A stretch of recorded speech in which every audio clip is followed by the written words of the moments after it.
शिक्षा विभाग के सचिव ने कल जी न्यूज़ से बात किया और उस बातचीत में उन्होंने कई इंपॉर्टेंट पॉइंट्स को डिस्कस किया है। अभी तक क्या है कि अलग अलग सोर्सेज से खबरें आती थी, उन खबरों पर कई बार लोगों को यकीन होता था, कई बार नहीं भी यकीन होता था, क्योंकि खबरें कभी सच भी होती थी, कई बार गलत भी साबित होती थी। लेकिन अगर शिक्षा विभाग के सचिव का रेफरेंस देके कोई खबर आ रही तो वो खबर डेफिनेटली सही है। इस वीडियो के अंदर कुछ इंपॉर्टेंट पॉइंट्स को डिस्कस करेंगे जो 7वें फेज की अपकमिंग बहाली से संबंधित है। सबसे पहले बहाली की अगर बात करें तो जुलाई लास्ट या मैक्सिमम अगस्त के सेकंड वीक तक बहाली आने जा रही है। ये बात सचिव कर रहे हैं, माध्यमिक उच्च माध्यमिक की बात कर रहा हूँ, एसटीईटी वालों की बात कर रहा हूँ। तो ये बात सचिव कह रहे हैं कि जुलाई लास्ट वीक से लेकर के अगस्त के सेकंड वीक तक इसी दरमियान में नोटिफिकेशन 7वें फेज का आ जाएगा। आप चाहें तो जी न्यूज़ का न्यूज़ पोर्टल पे जाइए, अभी मैंने वही खोल रखा है जो आपके सामने दिख भी रहा है, और आप वहाँ पर जाकर के आप कंफर्म कर सकते हैं इस चीज़ को। तो एक बात तो पक्का हो गया कि अगर सचिव कह रहे हैं तो आएगा ही, तो आएगा नोटिफिकेशन। मैक्सिमम अभी से अगर आप देखें तो मैक्सिमम से मैक्सिमम 1 महीने का वक्त है, हो सकता है उससे भी पहले आ जाए 7वें फेज का नोटिफिकेशन।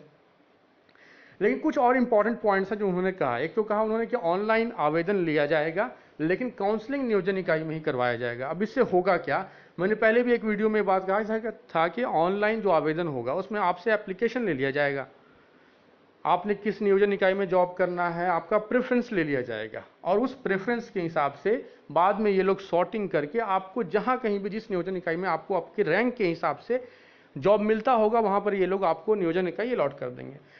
फिर उस नियोजन इकाई में जा करके आपको अपना डॉक्यूमेंट जो है वो वेरीफाई करवाना होगा।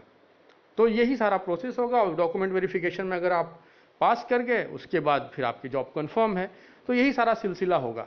मतलब उस पूरे सिलसिले में फॉल्ट क्या है, देखिए, कैंडिडेट कौन होगा सिलेक्ट ये तय करेगा ऑनलाइन सिस्टम, एक सेंट्रलाइज सिस्टम, लेकिन डॉक्यूमेंट वेरिफिकेशन के लिए फिर से वो नियोजन इकाई में जा रहा है। तो यहाँ पर एक प्रॉब्लम है।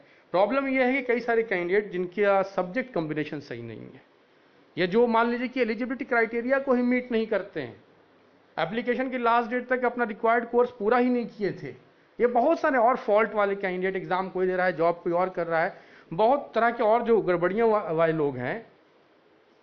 अभी तक क्या होता है, नियोजन इकाइयां चीज़ों को मैनिपुलेट करती रहेंगी, नियोजन इकाइयों में जम के भ्रष्टाचार भी होता रहा, इसके बारे में भी आप लोग अच्छे से अवेयर हैं। अगर जम के भ्रष्टाचार नहीं होता तो आज जो इतने महान महान शिक्षक जो फैल गए, जिनको संडे मंडे की स्पेलिंग नहीं आती है, एडमिशन का स्पेलिंग नहीं आता, ये लोग शायद नहीं आए होते। और पिछले कई सालों में का बहाली का ही नतीजा है जो ये सब चीज़ हुआ है।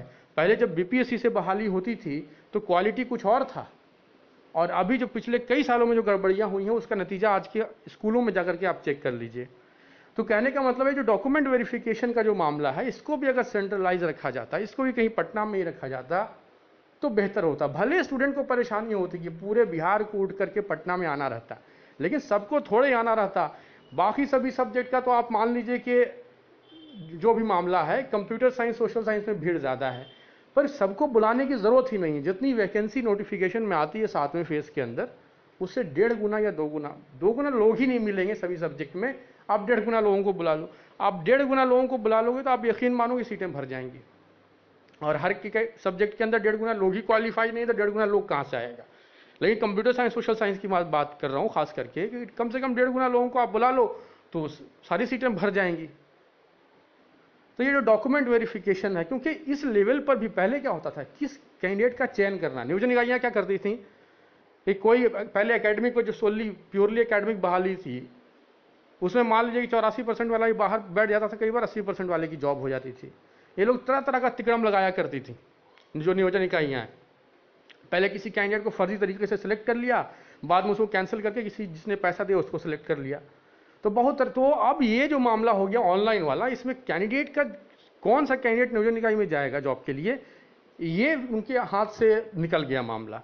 लेकिन डॉक्यूमेंट वेरिफिकेशन में अभी भी ये लोग गड़बड़ी कर सकते हैं। तो ऑनलाइन आवेदन और ऑफलाइन काउंसलिंग का यही मतलब है कि ऑफलाइन काउंसलिंग में आपको वहाँ पर जाना ही पड़ेगा। और वैसे भी जब आपको डॉक्यूमेंट वेरीफाई कराना है तो आपकी फिजिकल प्रेजेंस चाहिए, वो वर्चुअल तरीके से नहीं हो सकता, उसको आप ऑनलाइन नहीं कर सकते। आपको अपना डॉक्यूमेंट ले जाके दिखाना होगा किसी इंसान को, तो वो ऑफलाइन ही रहेगा। लेकिन नियोजन इकाइयाँ ना करें, ये बहुत ज़रूरी है। नियोजन इकाइयों का अधिकार बस इतना ही रहे कि वो जो ज्वाइनिंग लेटर है उस पर साइन करके बस वो ज्वाइन करवा दें, वहाँ तक ठीक है। लेकिन डॉक्यूमेंट वेरिफिकेशन में फिर से ये लोग गड़बड़ी कर सकते हैं। इस पूरे जो आर्टिकल का जो जी न्यूज़ ने पब्लिश किया है इसका यही एक्सट्रैक्ट है। और इसमें कुछ अच्छी चीज़ें भी हैं कि ऑनलाइन हो जाएगा, सेंट्रलाइज सिस्टम के थ्रू काम करेगा, पर जो काउंसलिंग होगी वो नियोजन निकाय में ही होगी, और अगस्त मिड से पहले नोटिफिकेशन आने जा रहा है। तो उम्मीद करते हैं ऐसा ही हो और कंप्यूटर साइंस, सोशल साइंस में ज़्यादा से ज़्यादा वैकेंसी आए ताकि अधिक से अधिक लोगों की जॉब हो सके। ये बहुत ही ज़रूरी है इन 2 सब्जेक्ट्स के लिए। तो अभी के लिए ये सारी चीज़ें हैं। चैनल को सब्सक्राइब